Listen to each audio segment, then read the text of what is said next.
বাপুতি সাহন বহাগ বিহুৰ সকলোকে আন্তৰিক শুভেচ্ছা জ্ঞাপন কৰিছোঁ। আৰু এই বিষয় আজি কেইদিনমান ধৰি এটা বিষয় চৰ্চিত হৈ আছে যে নাৰী বন্ধন অধিনিয়ম আমাৰ প্ৰধানমন্ত্ৰী সন্মানীয় নৰেন্দ্ৰ মোদী ডাঙৰীয়া দেৱৰ নেতৃত্বত 33% মহিলা সংৰক্ষণৰ আমাৰ এটা আমাৰ প্ৰচেষ্টা চলাই আছিলে মোদী ডাঙৰীয়াই। তেওঁ যিহেতু আমাৰ ভাৰতীয় জনতা পাৰ্টি নেতৃত্বাধীন চৰকাৰৰ প্ৰধান নীতি হৈছে যে নাৰী শক্তি হৈছে ৰাষ্ট্ৰ শক্তি, আৰু তেওঁ এই উদ্দেশ্যে এটা আমাৰ ভাৰতীয় জনতা পাৰ্টি নেতৃত্বাধীন চৰকাৰৰ এটা লক্ষ্য হৈছে আমাৰ নাৰীসকলক জাগ্ৰত কৰাৰ তেওঁলোকৰ প্ৰধান উদ্দেশ্য। আৰু দিনক দিনে যে আমাৰ মহিলাসকলৰ উন্নয়ন শিখৰ দিনক দিনে আমি আগবাঢ়ি যাব পাৰোঁ তেওঁলোকৰ প্ৰধান উদ্দেশ্য। আৰু এই যে আমাৰ আৰু এই আমাৰ নাৰী বন্ধন অধিনিয়মৰ এই যি বাৰ্তা আমাৰ মহিলা সমাজৰ মাজত এক আমাৰ মাজত এক আনন্দ বাৰ্তা এটা কঢ়িয়াই আনিছিল। সকলো মহিলাৰ মুখত এটা হাঁহি আনিবলৈ সক্ষম হৈছিল। কিন্তু কংগ্ৰেছৰ যি এটা কুপ্ৰচেষ্টা, এই প্ৰচেষ্টা তেওঁলোকৰ এটা যি চিন্তাধাৰা মহিলাসকলক দমন কৰি ৰখা তেওঁলোকৰ যি এটা নীতি তেওঁলোকৰ প্ৰচেষ্টা, সেই দমন নীতিৰ জৰিয়তে মহিলাসকলৰ এই নাৰী বন্ধন অধিনিয়মৰ তেওঁলোকে আমাৰ এই প্ৰচেষ্টাটো সফল হ'ব নিদিলে তেওঁলোকে আমাক দমন নীতিৰে দমন কৰি ৰাখিবলৈ চেষ্টা কৰিছে। গতিকে আজি আমি সকলোৱে ওলাই আহিছোঁ, মহিলাসকল যুৱ মৰ্চা মহিলা মৰ্চা মিলি আমি তেওঁলোকৰ এই দমন নীতিৰ বিৰুদ্ধে আমি একগোট হৈ ওলাই আহিছোঁ।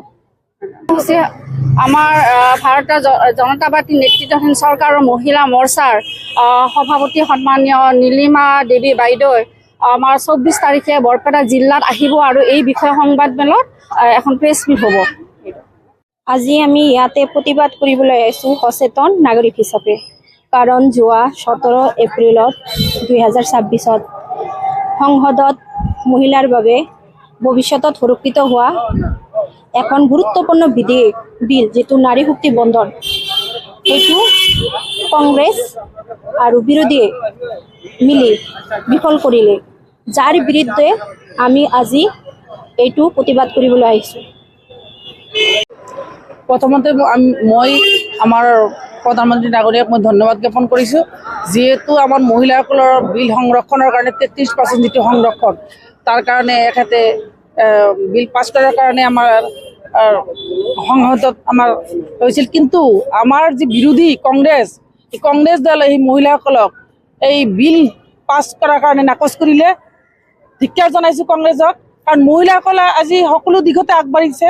আজি যিকোনো কামতে হওক, আজি ৰাইজৰ কাম হওক, সমাজৰ কাম হওক, যিকোনো কামতে আজি মহিলাসকল আগবাঢ়ি আহিছে। আৰু মহিলাসকল বুজিও পাইছে যে অকল ঘৰত থাকিলেই নহ'ব, আমি ওলাই আহিব লাগিব, ৰাইজৰ লগত আমি সকলোৰে লগত আমি সহযোগ কৰিব লাগিব। ধিক্কাৰ জনাইছোঁ, সেইকাৰণে আমি সকলো মহিলা আজি ওলাই আহিছোঁ। আমাৰ এই বিল পাছ কৰিবই লাগিব, যে যিকোনোভাৱেই হওক আমাৰ বিল পাছ কৰিবই লাগিব।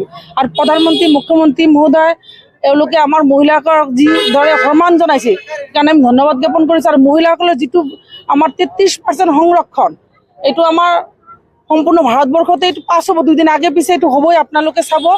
আজি যিহেতু আমাক যেনেকৈ হওক, আজি কংগ্ৰেছে যেনেকৈ সিহঁতে দমন কৰাৰ চেষ্টা কৰিছে, কিন্তু এইটো কেতিয়াও দমন হৈ নাথাকিব, এইটো হ'বই 2 দিন আগে আৰু পিছে।